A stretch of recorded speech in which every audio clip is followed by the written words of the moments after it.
Bill Jenkins, and I am the Director of AI Product Marketing here at Achronix.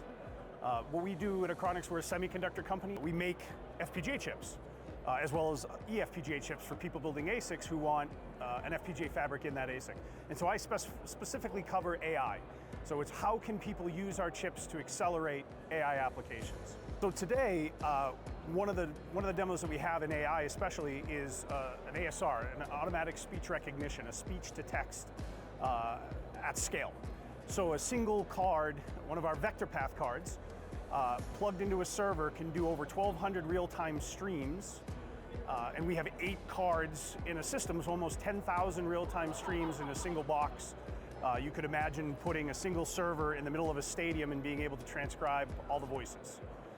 And so that really is, I would say, industry leading in terms of its performance, but also the latency of which we can deliver the text. You need to have a demand for a lot of channels, a lot of different voice streams coming in simultaneously, ideally in real time.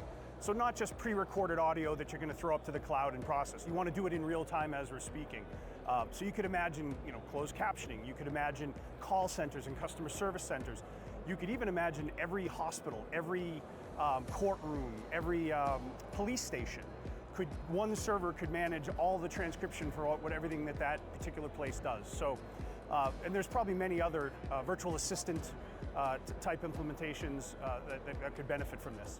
The scale of what it is and what it can do really opens up a lot of potential for people. So, I mean, you could imagine longer term, not that we're trying to replace people with machines for conversational AI, but really in part of conversational AI, the speech to text is the first part.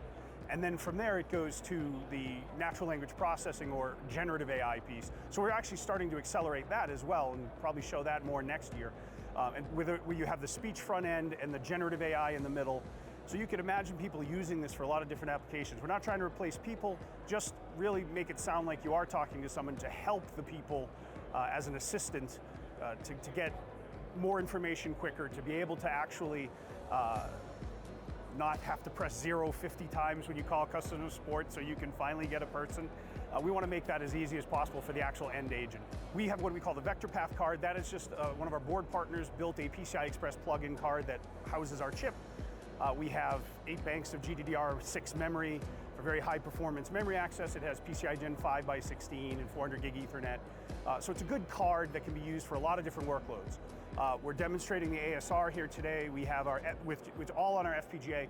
We also, as I mentioned earlier, we have our eFPGA. So people can prototype stuff that they're doing in the FPGA, and then they can actually build an ASIC and port that FPGA code into the ASIC so they have an FPGA fabric to run that and other things, which helps future-proof your ASIC design.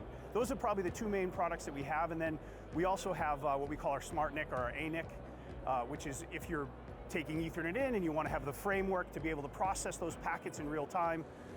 We're demonstrating and showing that as a solution to using our Speedster 7T FPGA. So that's Achronix in a nutshell, what we're showing. So definitely our ASR solution is available to people who need it. So and the ANIC solution as well. If you're interested, we'd love to talk to you, love to hear what your requirements are. So feel free, reach out to us. You can go to achronix.com. Read more about it, see the demo in live, and then contact us if you want to experience the demo yourself or even start to try it.